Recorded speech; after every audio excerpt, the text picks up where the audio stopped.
Solid Waste Management Rules, 2026, India, represent a significant advancement in the country's regulatory approach to managing municipal solid waste in an environmentally sound and resource-efficient manner. Building on earlier frameworks, the 2026 rules emphasize a lifecycle-based approach to waste, prioritizing waste reduction, segregation at source, recycling, and scientific disposal over end-of-pipe solutions. Today I, Harshit Simha, your host, will take comprehensive regulatory framework for environmentally sound management of solid waste across urban and rural India, effective April 1, 2026. A key feature of the rules is mandatory source segregation into biodegradable, recyclable, and hazardous waste streams, placing clear responsibilities on households, institutions, commercial establishments, and bulk waste generators. Urban local bodies are required to strengthen door-to-door collection systems, material recovery facilities, and decentralized waste processing, particularly for organic waste through composting and biomethanation. The rules also reinforce the polluter pays principle, introducing stricter compliance mechanisms, user charges, and penalties for non-segregation and illegal dumping. Extended Producer Responsibility (EPR) provisions are further aligned with circular economy objectives, ensuring that manufacturers and brand owners take responsibility for post-consumer waste. Importantly, the 2026 framework integrates digital monitoring, reporting, and transparency, enabling better data-driven decision-making and accountability. By linking solid waste management with climate action, public health, and urban resilience, the Solid Waste Management Rules, 2026 aim to transform waste from an environmental burden into a valuable resource, supporting sustainable and inclusive urban development across India. Slide 2. Legal Foundation, Scope, and Universal Application. The Solid Waste Management Rules, 2026 are grounded in a robust legal foundation aimed at strengthening India's environmental governance framework.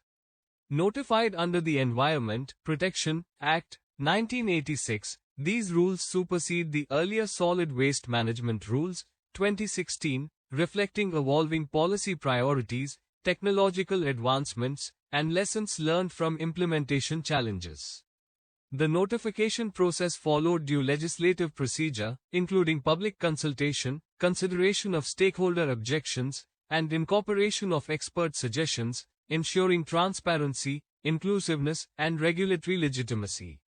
The rules come into force from the 1st of April 2026, providing stakeholders with a defined transition period to align systems, infrastructure, and operational practices with the revised requirements.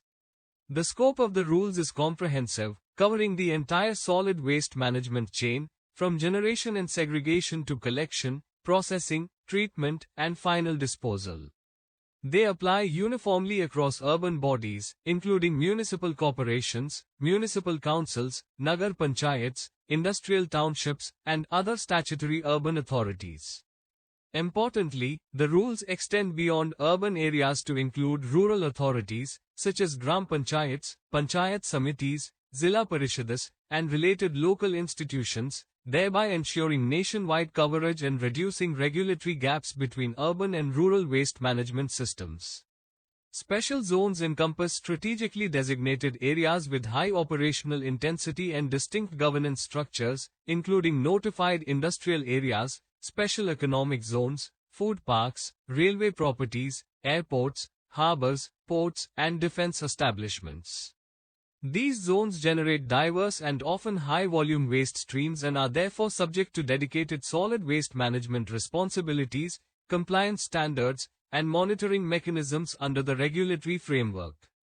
The principle of universal application is central to the 2026 rules. All waste generators, households, institutions, commercial establishments, and bulk waste generators are brought within the compliance framework. This includes domestic, institutional, commercial, and non-residential solid waste generated by public and private entities alike. By clearly defining roles and responsibilities across generators, local authorities, and service providers, the rules promote shared accountability. Slide 3. Core Terminology, Definition. The Solid Waste Management Rules, 2026 establish a clear and standardized set of core terminologies to ensure consistency, regulatory clarity, and effective implementation across India's waste management ecosystem. These definitions are central to interpreting obligations, assigning responsibilities, and enabling uniform enforcement by authorities. Under waste categories, the rules classify solid waste into four primary streams. Wet waste refers to biodegradable waste such as food scraps and organic residues generated from households, markets, and institutions, suitable for composting or biomethanation. Dry waste includes non-biodegradable but recyclable materials such as paper, plastics, metals, and glass. Sanitary waste covers waste generated from personal hygiene activities, including diapers and sanitary napkins, which require safe and discreet handling.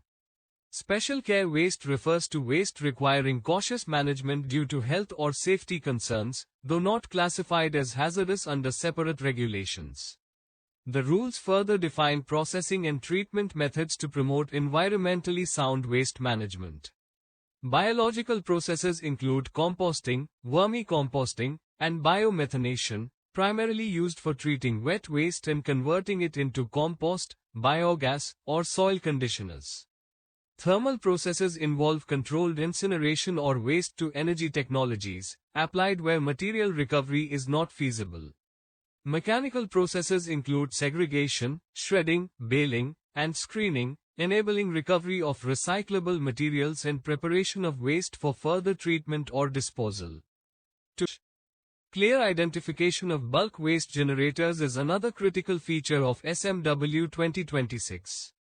These include institutional users such as hospitals, educational institutions, government offices, and hotels, commercial users such as shopping complexes, markets, and business establishments, and residential bulk generators such as large housing societies. Bulk generators are assigned enhanced responsibilities, including on-site segregation, processing, and safe disposal. Finally, the rules define essential infrastructure and facility components. A material recovery facility, MRF, is designated for sorting, storing, and aggregating recyclable waste.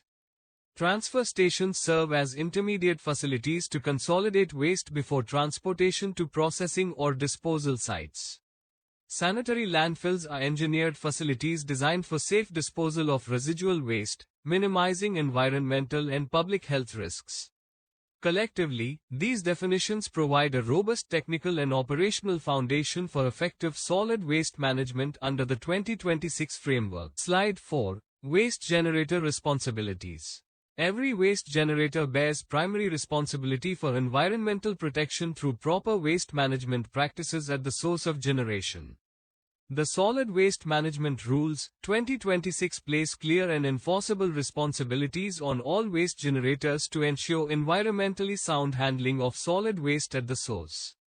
These responsibilities are designed to promote waste minimization, improve segregation efficiency, and reduce the burden on municipal systems. First, waste generators are required to prevent and reduce waste by adopting sustainable consumption practices and minimizing waste generation at the household, institutional, and commercial levels. This includes avoiding single-use materials where possible and promoting reuse and recycling. A central obligation under the rules is segregation at source. Waste generators must separate waste into distinct streams: wet waste, dry waste, sanitary waste, and special care waste before disposal. Proper segregation enables efficient collection, recycling, and processing, and is critical to the success of decentralized waste management systems. Waste must also be stored properly. Generators are required to use separate, clearly labeled containers for each waste stream, ensuring hygienic storage and preventing contamination. Containers should be secure to avoid littering, pest infestation, and public health risks. The rules further mandate responsible handover of waste. Segregated waste must be handed over only to authorized waste collectors, waste pickers, or collection agencies designated by local authorities. Unauthorized dumping, burning, or mixing of segregated waste is strictly prohibited. For events and gatherings, an event notification requirement is introduced. Organizers of events involving more than 100 participants must inform the local body in advance and ensure adequate arrangements for segregation, collection, and disposal of waste generated during the event. Additionally, street vendors are assigned specific obligations. They must maintain suitable containers for storing waste generated from their activities, including food waste, disposable plates, cups, wrappers, and leftovers, and ensure proper disposal at designated collection points. Collectively, these responsibilities foster shared accountability, encourage behavioral change, and strengthen the foundation for efficient solid waste management under the Solid Waste Management Rules, 2026. Slide 5. Prohibited activities for waste generators. The Solid Waste Management Rules, 2026 clearly prohibit certain activities by waste generators to prevent environmental pollution, public health risks, and unsafe waste handling practices. Waste generators are strictly barred from throwing solid waste on streets, open public spaces, drains, or water bodies, as such practices contribute to littering and urban flooding. Burning of solid waste at any location is prohibited due to its severe air pollution and health impacts. Similarly, burying waste outside authorized processing or disposal facilities is not permitted. The rules also prohibit the disposal of waste in drains or water bodies and strictly forbid the mixing of biomedical waste with municipal solid waste, as biomedical waste is regulated separately due to its hazardous nature. Regarding sanitary waste handling, used sanitary products such as diapers, sanitary pads, and tampons must be securely wrapped in manufacturer-provided a suitable wrapping material and disposed of only in designated sanitary or special care waste bins. Additionally, waste generators must comply with user fee provisions, paying charges as prescribed by local bodies to support sustainable and efficient solid waste management services. These prohibitions reinforce accountability and promote responsible waste practices. Slide 6. Gated communities and large institutions. The Solid Waste Management Rules, 2026 introduce specific provisions for gated communities and large institutions to strengthen decentralized and on-site waste management practices. These provisions apply to residential welfare associations, gated housing societies, markets, hotels, restaurants, and institutions occupying areas exceeding 5,000 square meters, recognizing their significant contribution to municipal solid waste generation. Such entities are required to implement comprehensive on-site waste management systems, with a strong emphasis on segregation at source and treatment of biodegradable waste within their premises.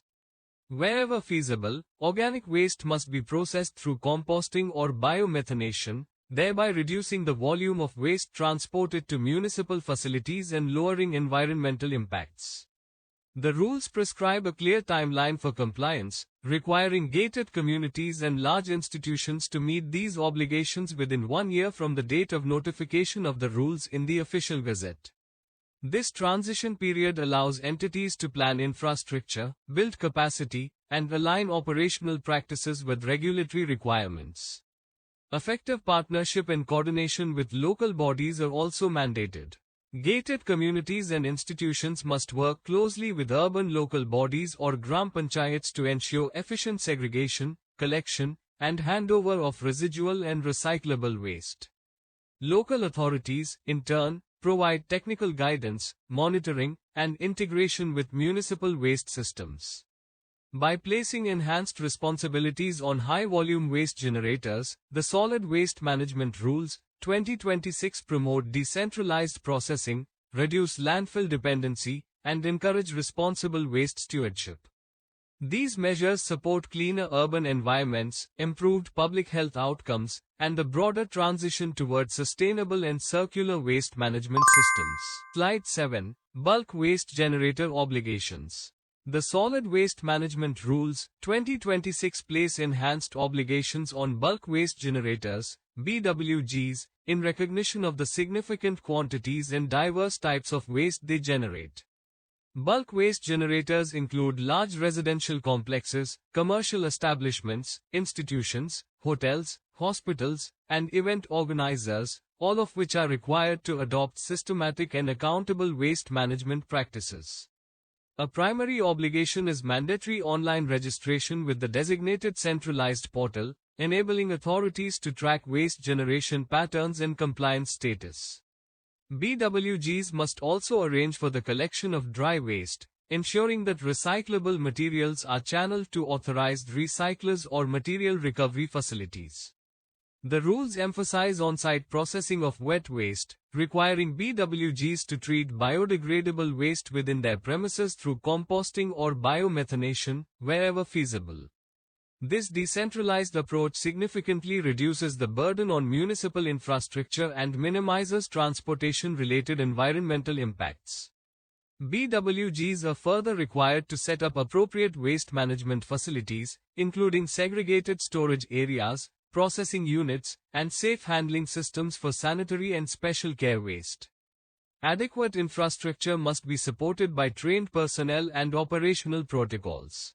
In addition, BWGs must fulfill extended producer responsibility (EPR) obligations, where applicable, particularly in relation to packaging waste and other regulated materials. This ensures accountability across the waste value chain and supports circular economy objectives. Through these obligations, the Solid Waste Management Rules, 2026 strengthen environmental compliance, promote resource recovery, and ensure that large waste generators play a proactive role in sustainable solid waste management. Slide 8. Extended Bulk Waste Generator Responsibility. The Solid Waste Management Rules, 2026 introduce extended bulk waste generator responsibility to ensure comprehensive and environmentally sound management of waste generated by large entities. Under this framework, bulk waste generators must either establish and operate adequate waste processing facilities within their premises or procure extended bulk waste generator responsibility certificates from local bodies or authorized agencies for equivalent processing capacity. New bulk waste generators are required to adopt decentralized on-site waste processing systems from the outset, while existing generators must progressively establish such facilities within timelines prescribed by local authorities. These measures aim to minimize dependence on municipal infrastructure and reduce the environmental footprint of waste transportation. The certificates procured must cover the processing of wet waste not treated on-site, the environmentally sound management of dry waste, and the safe handling and disposal of sanitary and special care waste. Oversight and operational standards are defined in consultation with the Central Pollution Control Board and relevant ministries. By extending responsibility beyond mere segregation, this framework strengthens accountability, promotes decentralized waste management, and advances resource recovery under the Solid Waste Management Rules, 2026. Slide 9. Bulk Generator Reporting and Compliance. The Solid Waste Management Rules, 2026 establish a structured framework for reporting and compliance by bulk waste generators, BWGs, to ensure transparency, accountability, and effective regulatory oversight. A key requirement is the submission of annual returns. Bulk generators must file detailed annual reports by the 30th of June each year, providing accurate information on waste generation quantities, segregation practices, on-site processing, and procurement of processing or responsibility certificates. To promote transparency, the rules mandate public disclosure. Local bodies are required to compile and make available aggregated data from annual returns on their official websites, enabling public scrutiny and informed decision-making. This disclosure strengthens institutional accountability and encourages compliance through visibility. Only registered entities are permitted to manage solid waste. BWGs must ensure that waste collection, transportation, and processing are handled by authorized and registered agencies. Engagement with unregistered or informal operators lacking mandatory authorization is prohibited. The rules also specify responsibilities for residual waste handling, requiring that non-recyclable and non-processable waste be handed over only to agencies designated by local authorities or to authorized waste-to-energy or disposal facilities. Additional compliance obligations include the prompt management of construction waste in accordance with applicable regulations, even during new construction activities. Furthermore, BWGs must ensure strict separation of biomedical waste, where applicable, in line with the biomedical waste management rules, preventing any mixing with municipal solid waste. Together, these reporting and compliance measures reinforce regulatory discipline, ensure data-driven governance, and support environmentally sound solid waste management under the 2026 framework. Slide 10. Waste processing facility operators and reporting obligations. Under the Solid Waste Management Rules, 2026, waste processing facility operators play a critical role in ensuring the environmentally sound treatment and disposal of solid waste.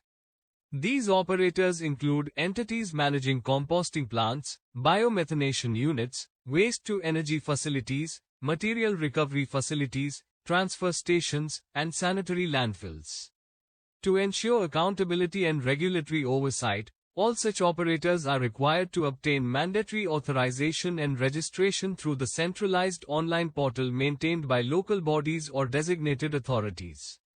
Authorization is granted after due verification of infrastructure adequacy, environmental safeguards, operational capacity, and compliance with technical standards prescribed in the rules. Authorized facilities must operate strictly in accordance with approved conditions, adopting best practices to protect public health, worker safety, and the surrounding environment. Trained and competent manpower is emphasized as a key requirement to ensure professional and safe facility operations. The rules also prescribe detailed reporting obligations for facility operators. Operators must submit quarterly returns by the 15th day following each quarter to the concerned local body or state authority. These returns must detail the quantities of waste received, processed, recycled, treated, and disposed of, along with operational performance indicators and compliance status. In addition, annual returns must be filed by the 30th of June each year, consolidating operational data, environmental compliance records, and performance outcomes. These annual submissions enable regulatory authorities to assess long-term trends and facility efficiency. Special reporting requirements apply to biomethanation and biogas facilities, which must register on a designated centralized portal and regularly upload data on feedstock input, gas generation, digestate management, and utilization. To enhance transparency, all validated data submitted by operators is required to be placed in the public domain, including publication on official websites. Together, these authorization and reporting provisions strengthen transparency, enable data-driven regulation, and ensure that waste processing facilities operate in compliance with environmental and public health objectives under the Solid Waste Management Rules, 2026.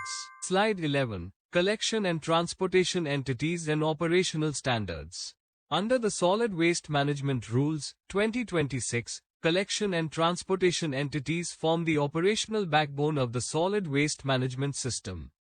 These entities include urban local bodies, gram panchayats, and authorized private or third-party operators responsible for the collection, segregation, and transportation of solid waste. All such entities must obtain mandatory registration and authorization through the centralized online portal, ensuring regulatory oversight and compliance with prescribed standards.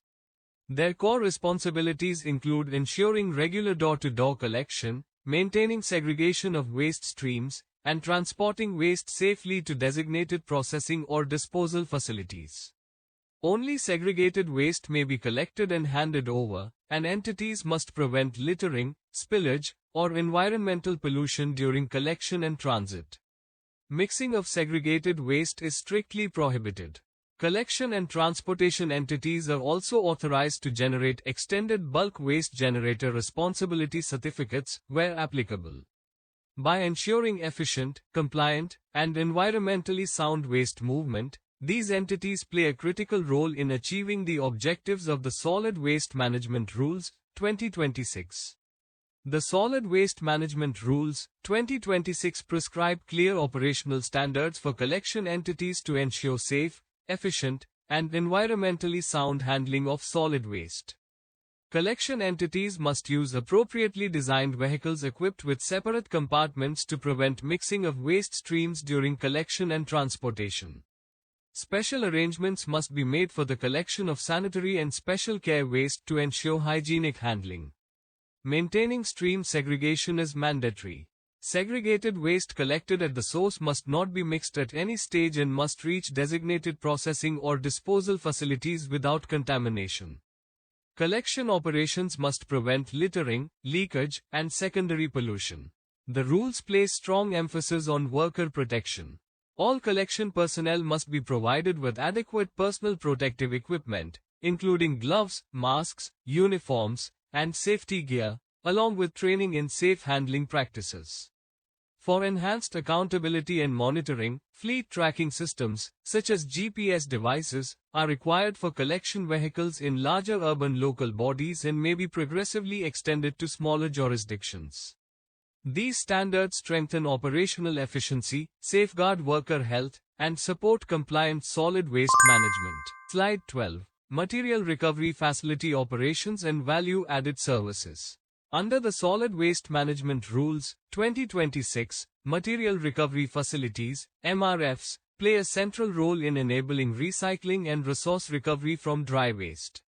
MRFs must be registered and authorized by the local body and operate strictly in accordance with standards and guidelines issued by the Central Pollution Control Board and relevant authorities. Their primary function is to sort collected dry waste into recyclable and non-recyclable streams, ensuring maximum material recovery and minimal landfill disposal. Facility operations must ensure environmentally safe handling of waste, with appropriate infrastructure, trained manpower, and pollution control measures. Where hazardous or other regulated waste is encountered during sorting, it must be managed in compliance with the Hazardous and Other Wastes Management and Transboundary Movement Rules, 2016. MRFs are also integrated into the Extended Bulk Waste Generator Responsibility Framework. The quantity of waste collected, transported, and sent for recycling is calculated and certified through registered processes.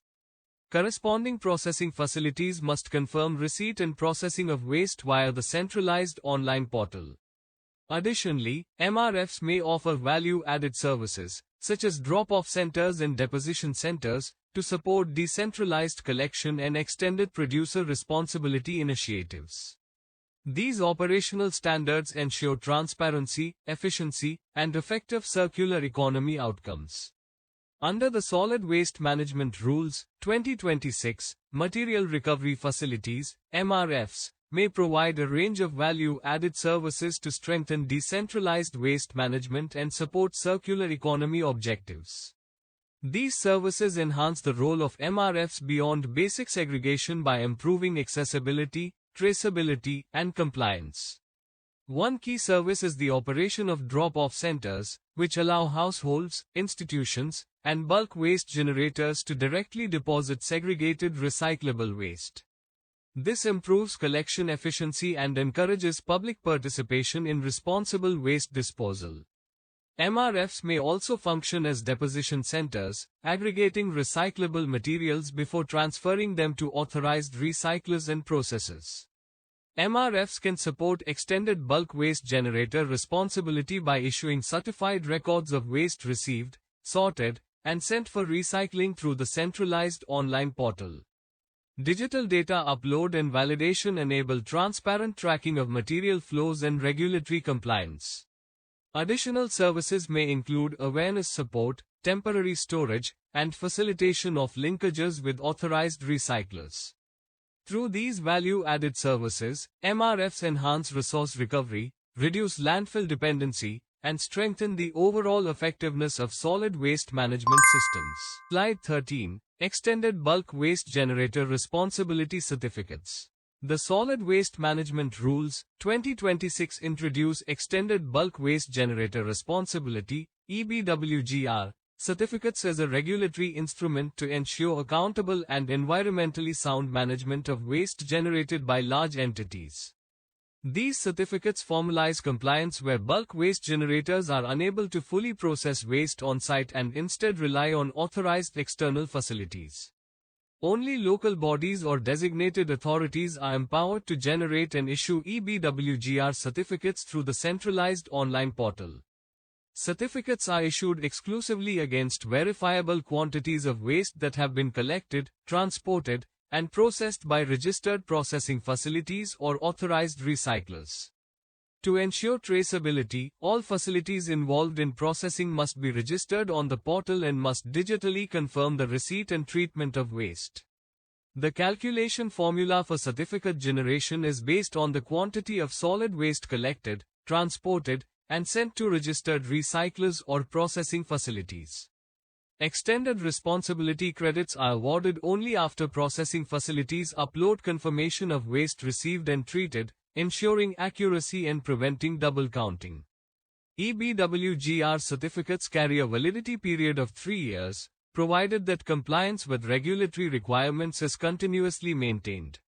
Their generation, pricing, and utilization are subject to 100% transaction transparency, with all financial and operational records accessible through the centralized digital system. Transactions may be executed by local bodies or authorized third-party operators.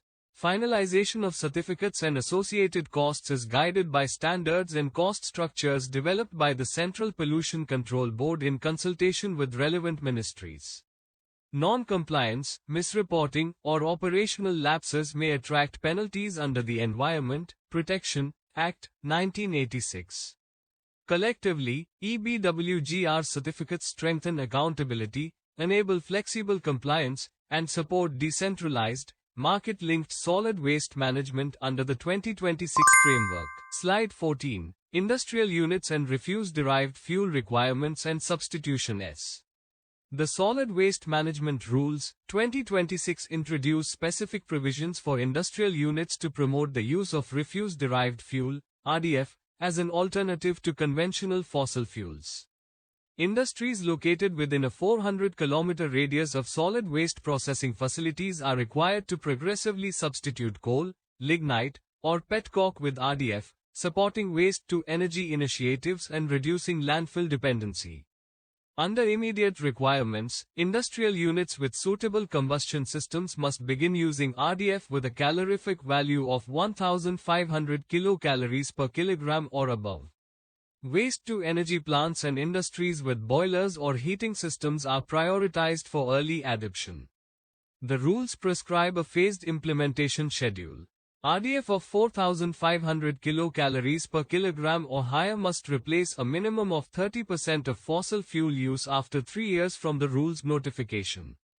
RDF grades between 3,000 and 4,500 kilocalories per kilogram require at least 15% substitution, either directly or through co-processing with other waste materials. These requirements encourage resource recovery, reduce greenhouse gas emissions, and integrate solid waste management with industrial energy transition objectives.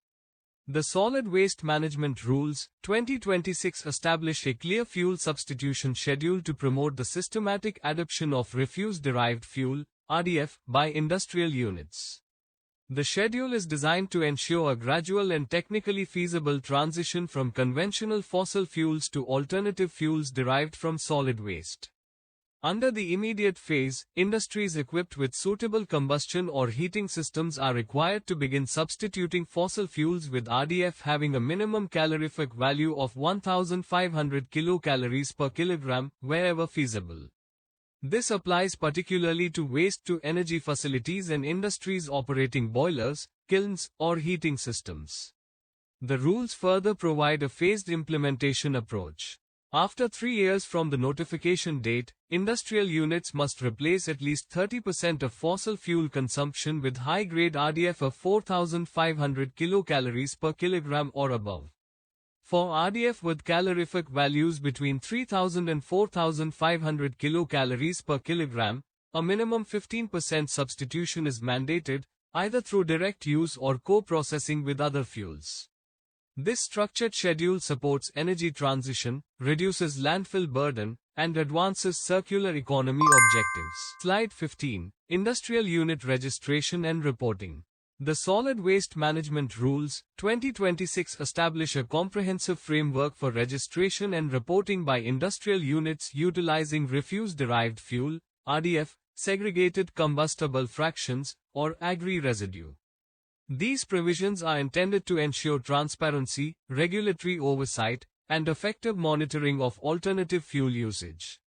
All industrial units using RDF or related alternative fuels are required to obtain mandatory registration with the concerned State Pollution Control Board, SPCB. Registration enables regulatory authorities to track fuel substitution practices, assess environmental compliance, and ensure adherence to prescribed emission and operational standards. A key compliance requirement is the submission of annual returns.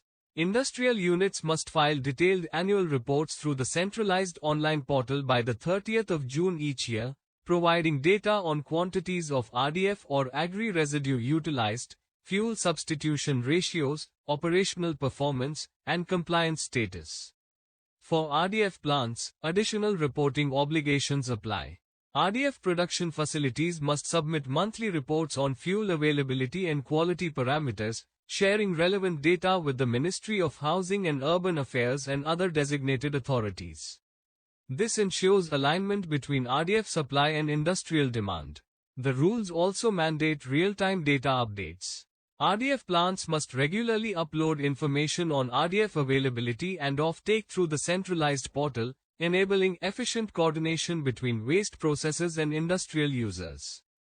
To maintain fuel quality and performance standards, the rules specify minimum calorific value thresholds, 1,500 kilocalories per kilogram for waste-to-energy plants and 3,000 kilocalories per kilogram for cement plants.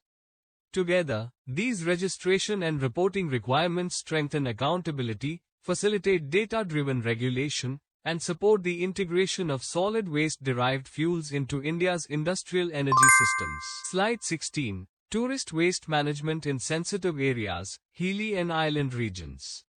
The Solid Waste Management Rules, 2026 recognize the ecological vulnerability of hilly and island regions and introduce special provisions to manage tourist-generated waste in these sensitive areas. These regions face unique challenges such as fragile ecosystems, limited land availability, high seasonal tourist inflows, and logistical constraints in waste transportation and disposal. To prevent environmental degradation, the rules impose a strict prohibition on littering. Tourists, vendors, and local operators are required to ensure that waste is not discarded in public spaces, water bodies, forests, beaches, coastal areas, or hill slopes. Adequate litter bin placement at tourist hotspots, trekking routes, transport hubs, and viewpoints is mandated to facilitate proper disposal and temporary storage of waste. Effective visitor communication is emphasized through signage, public announcements, and awareness campaigns to educate tourists on responsible waste practices and local waste management rules. Clearly identified collection points must be established to ensure safe collection of non-biodegradable and residual waste, with special safeguards for ecologically sensitive zones. Protections include marine ecosystem safeguards, requiring fishermen, boat operators, and tourism service providers to manage waste responsibly and prevent discharge into seas, rivers, or coastal waters. The rules also promote decentralized processing as a core strategy. Hotels, resorts, and restaurants are encouraged to treat biodegradable waste on-site through composting or biomethanation, reducing the need for long-distance waste transport. In island and hilly regions where land is scarce, small-scale and modular processing facilities are preferred. Special provisions for hilly and island areas include tailored waste transport systems, restricted landfill usage, mandatory removal of non-recyclable waste to mainland facilities where necessary, and the establishment of decentralized waste processing units suited to difficult terrain. Collectively, these measures aim to preserve ecological integrity, protect local livelihoods, and ensure sustainable tourism development in India's most environmentally sensitive regions. Slide 17. Waste-to-energy process criteria. The Solid Waste Management Rules, 2026 establish clear waste-to-energy (WTE) process criteria to promote recovery of energy from non-recyclable waste while minimizing landfill disposal. Under the rules, non-recyclable waste with a calorific value exceeding 1,500 kilocalories per kilogram must not be disposed of in landfills and is required to be diverted for energy recovery. Such high calorific waste may be utilized for refuse-derived fuel, RDF, preparation or directly co-processed in cement kilns, thermal power plants, or waste-to-energy facilities. The rules encourage co-processing of suitable waste in industrial and power generation units, subject to compliance with environmental standards prescribed by the Central Pollution Control Board. This approach supports resource efficiency and reduces dependence on fossil fuels. For regulatory oversight, the rules mandate a defined authorization process.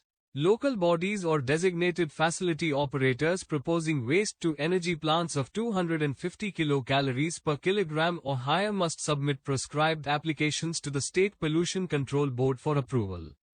Authorization, operation, and maintenance of WTE facilities require adherence to guidelines issued by the Central Pollution Control Board, ensuring environmental protection and operational safety. Slide 18. Landfill waste acceptance criteria and sanitary landfill establishment.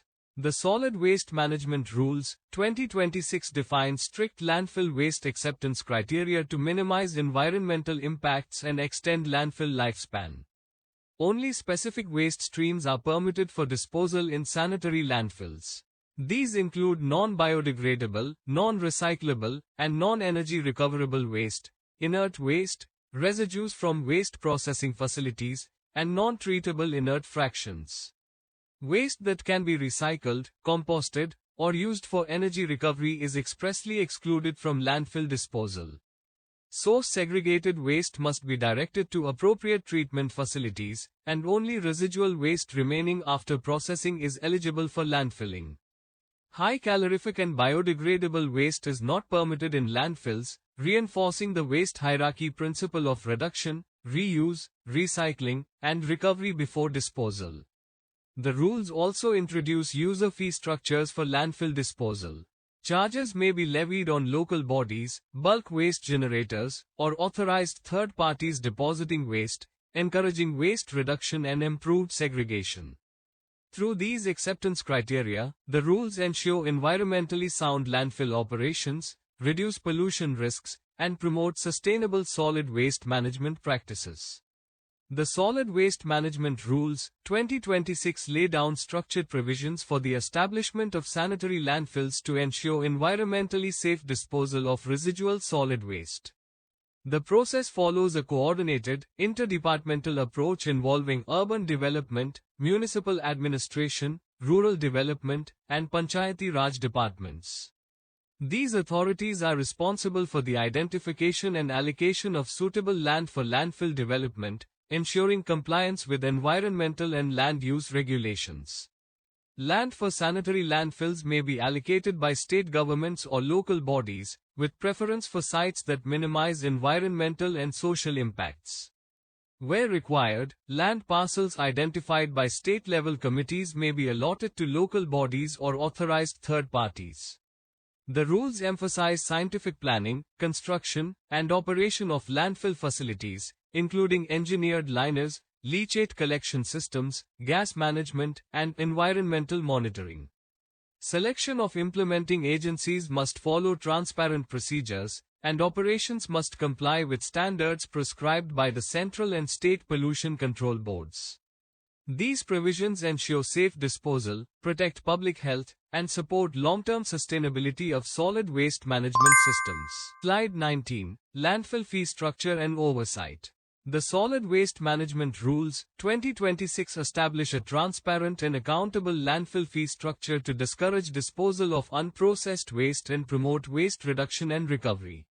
User fees are levied on the disposal of unsegregated or unprocessed waste, creating a financial incentive for segregation, recycling, and treatment at source.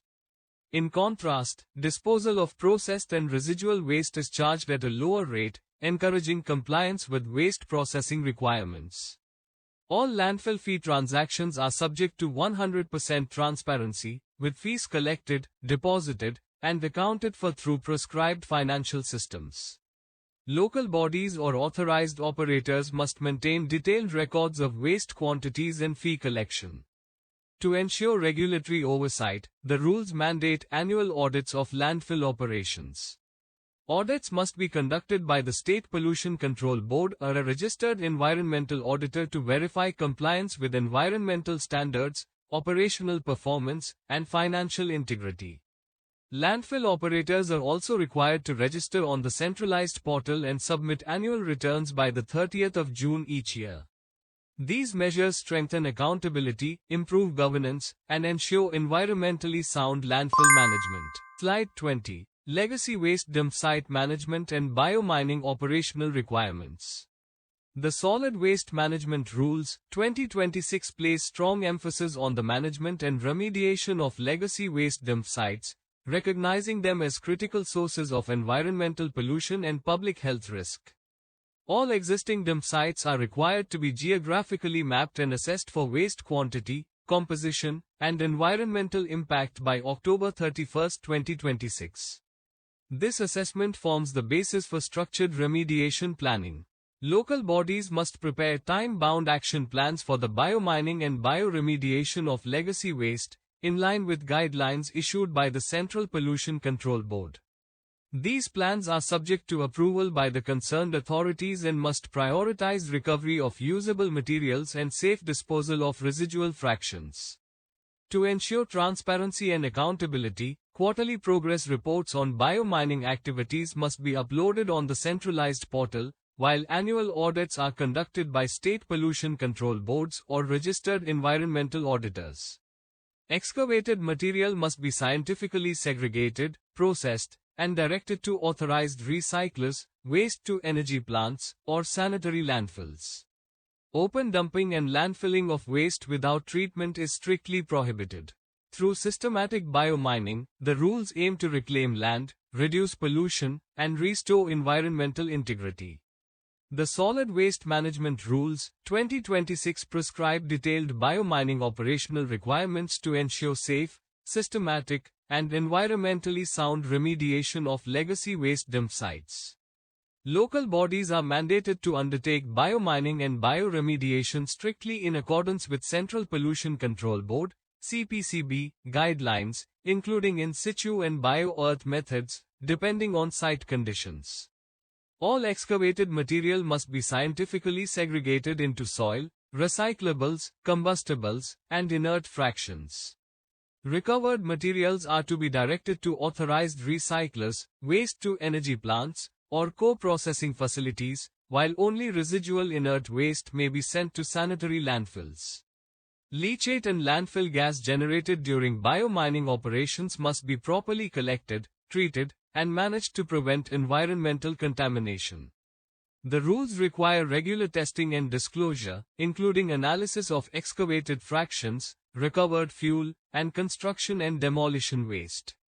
Water used for processing must meet CPCB standards. Open dumping, uncontrolled landfilling, or disposal of untreated waste is strictly prohibited during and after biomining operations. These requirements ensure environmental safety, transparency, and effective site restoration. With this, we bring the present session to a close. We shall continue our discussion tomorrow with Part 2 of the Solid Waste Management Rules, 2026, where we will further explore the regulatory and operational dimensions in greater depth. Until then, I encourage you to remain engaged on this platform, interact with fellow like-minded professionals, and continue the exchange of knowledge and insights. Thank you for your attentive participation, and I look forward to reconnecting in the next session.